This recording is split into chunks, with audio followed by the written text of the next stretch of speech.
मायरा मध्य प्रदेश से दिल्ली कॉलेज में पढ़ने के लिए आई थी और ईशान राजस्थान से उसी कॉलेज में पढ़ने आया था। ईशान एक बहुत ही सीधा साधा सा लड़का है जो ना लड़कियों से ज़्यादा बात करता है और ना ही किसी से ज़्यादा मतलब रखता है। ईशान की यह बात मायरा को बहुत अच्छी लगती है और वो किसी ना किसी बहाने से ईशान से बात करने की कोशिश करती है। मायरा दिखने में बहुत ही क्यूट लगती है। कुछ ही दिन बीतने के बाद ईशान और मायरा की दोस्ती हो जाती है। ईशान धीरे धीरे मायरा को पसंद करने लगता है।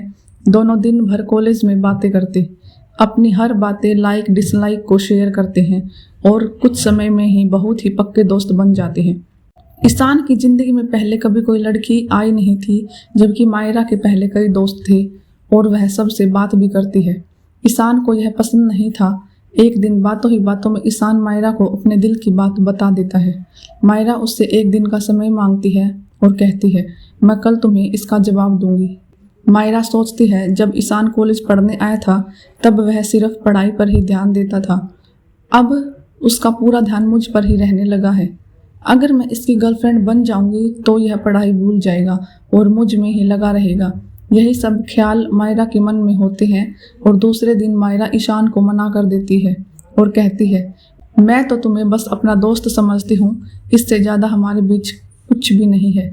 मैं यहाँ पढ़ने आई हूँ और कुछ करने नहीं। तुम चाहो तो मेरे दोस्त बने रह सकते हो। ईशान दोस्ती के लिए मना कर देता है और मायरा को बहुत समझाता है, लेकिन मायरा कुछ नहीं सुनती। ईशान को यह बात बहुत बुरी लगती है और वह मायरा से बात करना बंद कर देता है और कुछ दिन कॉलेज भी नहीं आता है। अब मायरा को भूलकर पूरा ध्यान पढ़ाई में लगाता है और ना किसी से ज़्यादा बात करता है और ना मतलब रखता है। देखते देखते कॉलेज बीत जाता है और सब अलग अलग हो जाते हैं। ईशान कॉलेज में टॉप कर जाता है और सबसे पहले नौकरी पा लेता है। 2-3 साल बीत जाते हैं। ना ईशान को मायरा का पता चलता है और ना मायरा को ईशान का कुछ पता रहता है। ईशान अपनी कंपनी छोड़कर एक नई कंपनी को ज्वाइन करता है, जिसमें उसकी पोस्ट पहले से बहुत अच्छी और पगार दुगनी होती है।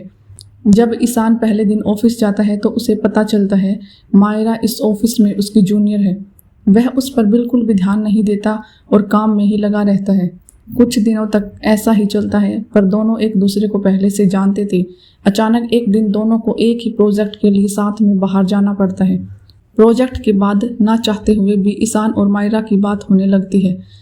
मायरा ईशान को समझाती है कि आखिर उसने उसको मना क्यों किया था। ईशान को मायरा की यह बातें समझ आ जाती है और दोनों में गहरी दोस्ती फिर से हो जाती है। पूरे ऑफिस में दोनों की दोस्ती की चर्चा होने लगती है। ईशान सीधा साधा लड़का होता है, उसको ज़्यादा कुछ समझ में नहीं आता है। ईशान कुछ समय बाद मायरा को डिनर पर ले जाता है, फिर से प्यार का इजहार करता है। मायरा इस बार ईशान को मना नहीं करना चाहती, पर उसके पास कोई चारा नहीं है क्योंकि कुछ ही दिनों में उसकी शादी होने वाली होती है। मायरा ईशान को अपनी शादी की बात बताती है। इस बार ईशान का दिल पूरी तरह टूट जाता है और वह बिना कुछ कहे वहाँ से चला जाता है। मायरा रात में सोचती कि ईशान से अच्छा लड़का मुझे कभी नहीं मिलेगा। वह फैसला करती है कि कल ईशान को हाँ कर दूंगी और मम्मी पापा को ईशान से शादी के लिए मना लूँगी। जब दूसरे दिन मायरा ऑफिस जाती है तो उसको पता चलता है कि ईशान ऑफिस छोड़कर चला गया और दोबारा कभी कंपनी में नहीं आएगा। जाते जाते ईशान मायरा को एक खत लिख जाता है, जिस दिन से मैंने तुम्हें देखा है उसी दिन से मैं तुमसे बहुत ही ज़्यादा प्यार करने लगा हूँ मायरा। मैं तुम्हें अपनी ज़िंदगी में कभी नहीं भूल पाऊँगा। तुम जहाँ भी रहो, जिस किसी के साथ रहो, खुश रहो। अब इस जीवन में इस दर्द के साथ ही जिंदा रहूँगा। मैंने हमेशा तुमसे प्यार किया है और केवल प्यार किया है। तुम मेरी ज़िंदगी में आने वाली सबसे पहली और आखिरी लड़की हो। अब ना मेरी ज़िंदगी में कोई आ सकता है और ना ही मैं किसी को आने दूंगा। मैं बस अब तुम्हारी यादों के सहारे अपनी पूरी ज़िंदगी गुजार लूँगा। आज के बाद मैं पूरी ज़िंदगी तुम्हें कभी अपनी शक्ल तक नहीं दिखाऊंगा। बस ऊपर वाले से यही दुआ करता हूँ, तुम जहाँ भी रहो खुश रहो और शादी के लिए बहुत बहुत शुभकामनाएं। मायरा ईशान को खोजने की बहुत कोशिश करती है, पर कई साल के बाद भी उसको ईशान का नहीं मिलता और वह अपने माँ बाप की पसंद के लड़के से शादी कर लेती है। इस तरह दोनों हमेशा हमेशा के लिए एक दूसरे से बिछड़ जाते हैं और अपनी अपनी दर्द के साथ जीवन व्यतीत करते हैं। लाइफ में कुछ फैसले सोच समझ कर लेने चाहिए। अगर कोई गलत फैसला ले लिया तो पूरी ज़िंदगी खराब हो सकती है, अपने भी और दूसरों की भी। आपको यह स्टोरी कैसी लगी कमेंट बॉक्स में ज़रूर बताएं।